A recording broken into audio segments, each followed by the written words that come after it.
Salamat. Tuloy pa rin ang ating pagdarasal. Upo kayo.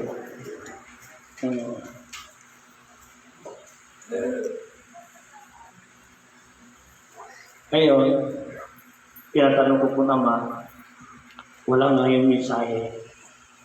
Wala. Sa linggo meron.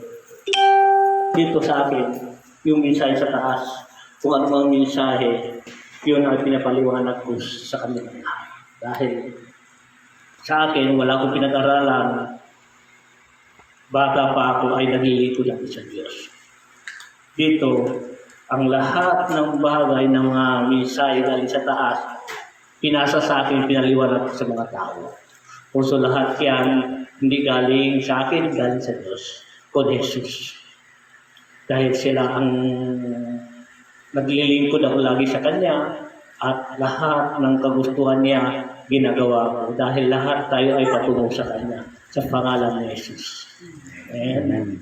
So ang lahat natin ito, at templo natin ito, hindi gawa-gawa ito, talagang tiyakdalang binigay ng Diyos sa akin. Dahil itong pangalan, itong logo ito, 2007, binaba niya, tinatakan niya sa damit ko. Ngayon, una-una ang tinatakan niya yung 4 na angel, isang bituin, 2007, December 22. Malapit na, kaarawan ng pangalan ng logo. Unang bituin, yang 4 na angels ang sulok. Ang sabi ko po, Ama, hindi ko sila kilala. Nilagay ko sa ratan ng damit ko. Yung damit ko nilagay ko sa ratan. Yung oras yun. Ngayon, pagdating ng oras, sabi niya, kunin mo ng damit mo, ay bumaba na naman ng bituin. Ang unang bituin, yung 4 na angel. Pangalawa, ito ng logo natin. Isang bituin, 2 bituin ang nakatatak sa damit natin. Por ito, hindi ito biro, hindi ito gawa-gawa lang galing sa taas.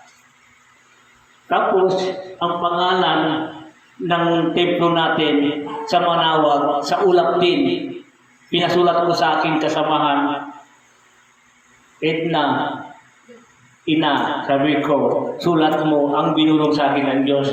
Isusulat sa ulap, ibibigay daw ang pangalan ng templo natin. Ito ang pangalan, In Time Message of Yahweh for New Jerusalem, Temple, Living God, Jesus Christ, buhay na Diyos.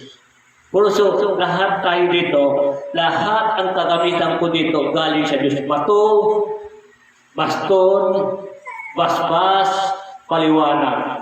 Dahil tubig lang ang gamot mo, yun ang binigay sa akin ng Diyos. Tubig mo, paniwala mo. Kung naniniwala ka sa Kanya, ay mayroong himala. Ang sabi ng Diyos, kung hindi ka naniniwala sa himala, walang kagalingan sa inyo. Hindi ako nagpagaling sa inyo, ang Diyos. Siya ang naghimala para kayo ay gumaling. Amen? Dahil ang sabi ng Diyos sa akin, tuloy mo ang iyong mga binigay ko ng katungkulan sa iyo. Bata pa ako, ay sumusunod na ako sa Kanya. Dahil lahat ng bagay, kung hindi dahil sa Kanya, wala tayo dito. Also, kung masunurin ka sa Kanya, kahit anong ang hiling mo sa Kanya, anong gusto mo, ibibigay niya, basta sumunod ka sa Kanya. Basta mabuti, ang Diyos ay nasa inyo. Amen. Dahil ang lahat yan, sabi ng Ama, lahat ang kayamanan dito sa lupa, palabuti lang yan. Ang tunay ko pag-ibig, ang kayamanan, ang gusto ko, ang gawa niyo mabuti. Hindi kayamanan, hindi pera, palamuti lang yan. Totoo, binigyan kayo ng kaisipan at magtrabaho. Basta nauuna siya, siksik, liglig, aapaw, irigalos niya sa inyo. Dahil nauuna siya at may basbas ang bawat isa sa inyo. Hindi sinabi ng Diyos ay huwag ka magtrabaho. Hindi, magtrabaho ka, magsumikap ka. Una, ang pangalan ko ang daladala mo. Anak, anak kayo lahat. Anak, gagabayan kita, basta huwag mo akong kalimutan. Marami ngayon nakakalimot sa Kanya dahil manyaman sila noon at lumapit sa Kanya at humiling sa Kanya at ngayon at binigyan na siya ng luho ang kagustuhan niya at binigay sa Kanya. Ano ang nagawa niya ngayon? Nakalimutan nila ng Diyos. Ang Diyos nila, ang kayamanan, pagsamantala lang binigay sa kanila. Dahil ang kayamanan, palamuti lang, hindi natin madadala patungo sa Kanya. Dahil doon sa langit, walang kayamanan kung hindi kabutihan ang asal mo ginawa dito sa lupa, ang Diyos ay nasa inyo. Amen. Amen. Hindi yan, sabi niya, lahat yan akin yan. Ang gusto ko lang, ang gawa ninyo mabuti. Dahil yan ang madadala mo sa akin. Yan ang masaya ko. Ang regalo mo para sa akin, ang nagawa mo mabuti dito sa lupa.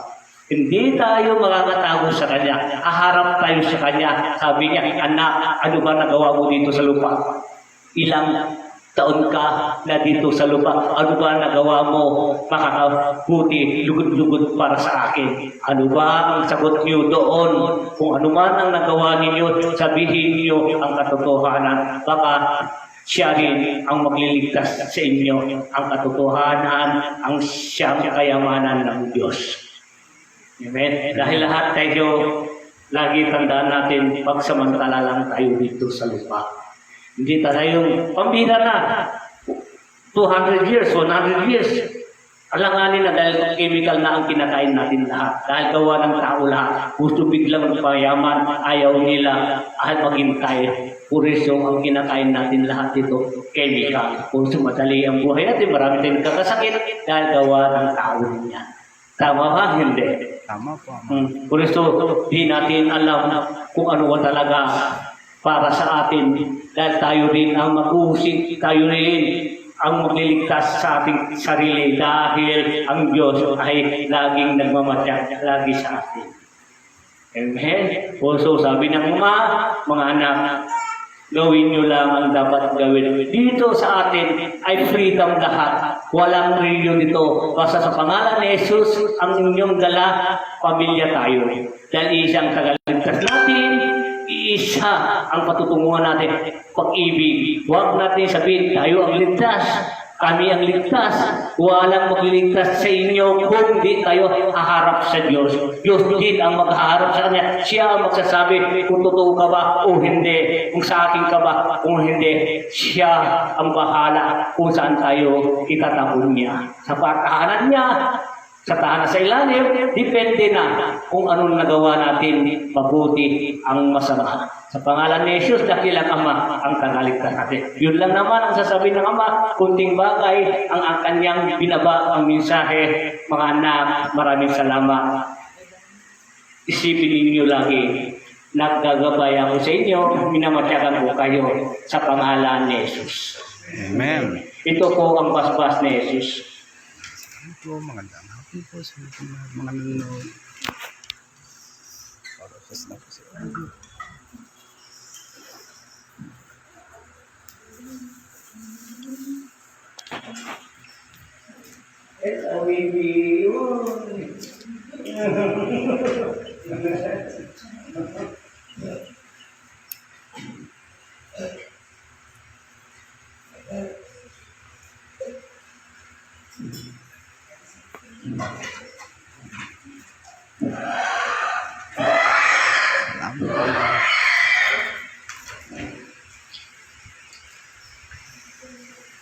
Yun, ang sabi ng Ama, maraming salamat ulit sa inyo. Magtiwala kayo sa sarili ninyo sa pangalan ni Jesus, ang tunay na tagaligtas natin. Amen. Amen. Wala man sino man magliligtas kung hindi sarili ninyo ang gawain niyo mabuti. Sa pangalan ni Jesus, dakilang Ama, maraming salamat. Itong mensahe binigay niyo sa amin. Maraming salamat. Gabayan niyo kami, Ama. Subaybayan niyo kami. Matyagan niyo kami sa pangalan ni Jesus. Amen. Amen. Lakpakan natin kay Jesus. Magandang hapon po sa inyo pong lahat mga nanonood. God bless po sa lahat. Maraming salamat po. Yung bata